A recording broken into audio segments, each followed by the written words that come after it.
আসসালামু আলাইকুম ওয়া রাহমাতুল্লাহি ওয়া বারাকাতুহু। মধ্যরাতের আপডেটে আপনাদেরকে স্বাগত জানাচ্ছি। আজকে ২-১ টা সংবাদ বলবো। প্রথমত বাজেটে ইমিগ্রেশন নিয়ে কি কোনো কথাবার্তা আছে কিনা সেটা নিয়ে কথা বলবো। গতকালকে স্প্রিং বাজেট ২০২৩ সাল ঘোষণা করা হয়েছে এবং এতে ২-১ টা পরিবর্তনের কথাও আসছে। একটা হচ্ছে business visitor visa requirement and additional construction worker to the shortage occupation list, additional language support for Ukrainian visa scheme holders এটা ডিক্লেয়ার করছে। মূলত ৩টা বিজনেস ভিজিটর ভিসা রিকোয়ারমেন্টে চেঞ্জ আসছে, কনস্ট্রাকশন ওয়ার্কারের শর্টেজ অকুপেশন লিস্ট ঢুকাইছে কিছু কিছু, আর ইউক্রেনিয়ান যারা রয়েছে তাদের ভিসা স্কিম হোল্ডারসে কিছু ল্যাঙ্গুয়েজ দিবে আর কি, এই ল্যাঙ্গুয়েজ প্রোভাইড করবে, ল্যাঙ্গুয়েজ কোর্স।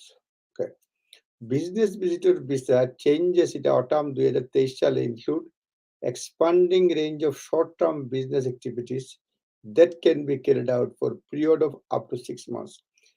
এই যে বিজনেস ভিজিটের শর্ট টার্ম অনেকগুলো কাজ যেগুলো করা যাবে সেইগুলির বর্ণনা রয়েছে। শর্ট টার্ম বিজনেস অ্যাক্টিভিটি করা যাবে এই বিষয়ে 6 মাসের ভিজিট বিষয়, বিজনেস ভিজিটর বিষয় এটার তালিকা করছে। রিভিউ পারমিটেড পেইড এঙ্গেজমেন্ট এবং পারমিটেড যেগুলো পয়সা নেওয়া যাবে সেগুলো রিভিউ করেছে। Wider range of activities linked to negotiation with the trade partners will also be considered, এবং আগামী মাসে ট্রেড পার্টনার্সের সঙ্গে কি কি কাজ করা যাবে সেসব বিষয় নিয়ে আলোচনা হবে। The changes will also apply to non-visa national business visitors such as those EU America এবং ইউরোপিয়ান ইউনিয়ন এবং আমেরিকা থেকে যারা বিজনেস ভিজিটর আসবে তাদের ক্ষেত্রেও কি কি কাজ করতে পারবে, বিজনেস ভিজিটর হয়ে এখানে পয়সা নিতে পারবে কিনা, কি কি কাজ করতে হবে সেগুলিও পরিবর্তন হচ্ছে। এটা হচ্ছে বিজনেস ভিজিটর বিষয়ে অনেক ধরনের পরিবর্তন আসছে এই নতুন বাজেটে, সেটা ঘোষণা করা হয়েছে। কনস্ট্রাকশন ওয়ার্কারের ক্ষেত্রে কিছু কিছু পরিবর্তন আসছে। মাইগ্রেশন অ্যাডভাইজারি কমিটি রিভিউ ও শর্টেজ এটা কনক্লুড হচ্ছে দিস ইয়ারে। ইন্টারিম রিপোর্ট ও কনস্ট্রাকশন হসপিটালিটি সেক্টর এটা গতকালকে বের হয়েছে। হসপিটালিটি সেক্টরটা আবার কথা বলবো। Construction and hospitality sector account 6% এবং 7% of work of all workforce job respectively. Construction এবং হসপিটালিটি সেক্টরে অ্যাকাউন্ট ফর 6 and 7%, মানে কনস্ট্রাকশনে 6% আর hospitality 7% of work all workforce job respectively. Currently 30% of all job in constructions are self-employed. বর্তমানে construction সেক্টরে 30% job are self-employed. Self-employed workers are not eligible for skilled worker visa. Self-employed workers are not eligible for skilled worker visa route. 5 construction occupations be added to the shortage occupation list sometime before the summer parliamentary recess, which will allow sponsoring construction occupation add করা হবে, sponsoring companies to pay workers in roles 20% less than mandatory minimum salary or sponsorship. অর্থাৎ 20% less দেওয়া হবে যারা sponsor company, 26,200 থেকে 20,960 দিয়ে আনা যাবে। এই রুলগুলির মধ্যে রয়েছে brick layer and masons, roofer, roof tilers and slaters, roofer, roof tilers, slaters, carpenters and joiners, plasterers and dry liners and construction and building trades not elsewhere classified. এইসব এই যে যতগুলি পদ বললাম সবগুলি পদে কনস্ট্রাকশন সেক্টরে 20% লেস বেতন দিয়ে কামলা আনা যাবে। সোজা কথা, bricklayers, masons, roofers, roof tilers, slaters, carpenters, joiners, plasterers, dry liners এবং কনস্ট্রাকশন এবং বিল্ডিং ট্রেডস নট যেগুলি অন্য জায়গায় ক্লাসিফাই করা হয়নি। But aside from slightly lower application fees, rather 479 pound rather than 625 pound or 719 pound if you are extending visa from inside UK. Inside UK থেকে যদি visa বাড়ানো হয় সেই ক্ষেত্রে ভিসা ফিও কমানো হয়েছে 479 পাউন্ড 625 পাউন্ডের জায়গায়। And there is little additional benefit. Employers will still be subject to immigration skill surcharge up to 1000 per year. Still employer ke skill surcharge dite hobe. There is no exemption from English language requirement. English language requirement e kono chhar nai, which many people is the real barrier to visa, not the cost of salary. যেটা real barrier ভিসার ক্ষেত্রে English ল্যাঙ্গুয়েজটা অনেকের জন্য, কিন্তু salary বা cost কোনো বিষয়ই না অনেকের জন্য।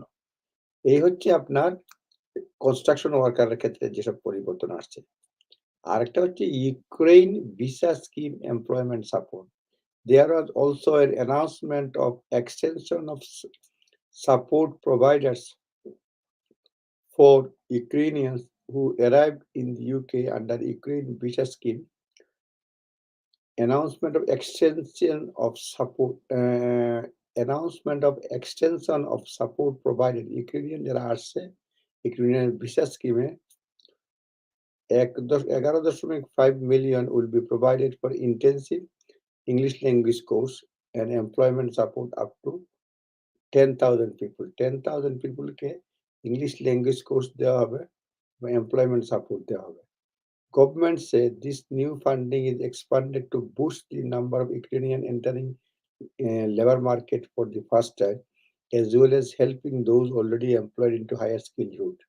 এটা ইউক্রেনিয়ান যাতে লেবার মার্কেট ঢুকতে পারে সেই জন্য সরকার এই ফান্ডিংটা করছে। 10,000 লোককে ইংলিশ ল্যাঙ্গুয়েজ কোর্স দিবে। With past reputation in mind, it is unclear whether government departments are working together effectively to provide long-term support for Ukrainian nationals. Long-term support দিবে কিনা এটা এখনো জানা যায় নাই। Given that the Ukraine scheme visa lasts a maximum of 3 years, and government in line with they will have to leave the country at the end of that period. ছাড়তে হবে। আচ্ছা, হোম অফিস বাজেট কাট।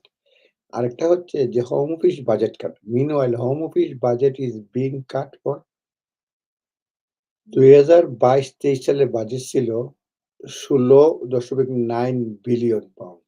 আর 23-24 সালে home অফিসের budget করা হয়েছে 15.4 billion. অর্থাৎ আগে একটু কমছে আর কি, 1 বিলিয়ন পাউন্ডের মতো কমছে।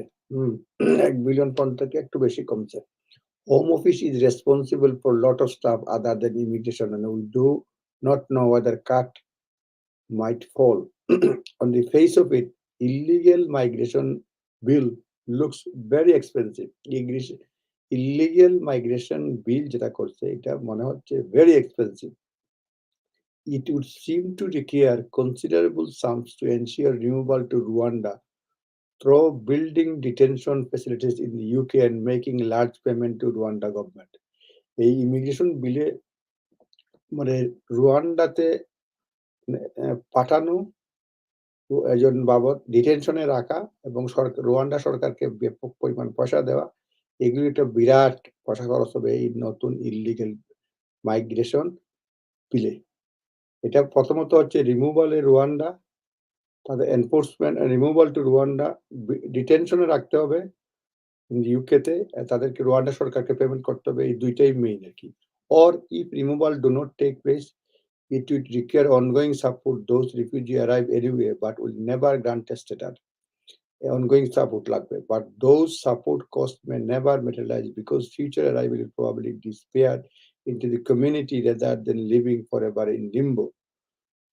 এই হচ্ছে মোটামুটি আপডেট। আরেকটা জিনিস দিয়ে কি লাগছে, as with all government announcement of this kind, we will have to wait and see how they work in practice, whether their implementation will be useful to those utilizing visa routes. We will have to wait until at least end of 2023, whether the number of construction workers choosing to apply skilled worker visas increases with the addition of these rules to shortage occupation list. মানে এই যে সুযোগ সুবিধা দিচ্ছে, এই যে এক construction worker, এইগুলি তারা ইউজ করে কিনা, নাম্বার বাড়ে কিনা, এন্ড অফ দি ইয়ার পর্যন্ত ওয়েট করতে হবে। ইংলিশ ল্যাঙ্গুয়েজ রিকোয়ারমেন্ট এখনো আছে, and likely many will still find cannot enter। এই ইংলিশ রিকোয়ারমেন্টের কারণে অনেকেই ঢুকতে পারবে না। এখন কথাবার্তায় বোঝা যাচ্ছে এটাও ছাড় দিতে পারে আরকি, বিশেষ করে কনস্ট্রাকশন ওয়ার্কারের ক্ষেত্রে। আরেকটা সংক্ষিপ্ত আপডেট, আরেকটা লাইন হচ্ছে যে সরকার বলছে ব্রিটেন প্রিপেয়ার করতে, মানে প্রস্তুত আছে European court of human rights থেকে বের হয়ে আসার জন্য, যদি বর্তমানে European court on human rights থেকে বেরিয়ে আসার জন্য যদি সরকারের যে মানে ইল্লিগাল মাইগ্রেশন বিলটা তারা সাপোর্ট না করে, কোনো সময় যে এর এগেইনস্টে দেয়, তাইলে এটা মানে হইতে পারে আরকি। জাস্টিস সেক্রেটারি ডমিনিক রাব বলছেন House of Lords justice committee that this would however depend on responsiveness of European Court of Human Rights in Strasbourg to Britain new legislation effectively barring migrants who arrive illegally from claiming asylum in the UK। সুতরাং আমাদের justice secretary বলছেন European কোর্টে এই migration বিল যদি তারা না দেয়, তাহলে আমরা দরকার পড়লে এর থেকে বাইর হইয়া চলে আসবো। হুম। আজকে আর কথা বাড়াই না। আপনারা ভালো থাকবেন, সুস্থ থাকবেন। আবারও দেখা হবে, কথা হবে। আসসালামু আলাইকুম ওয়া রাহমাতুল্লাহি ওয়া বারাকাতুহু।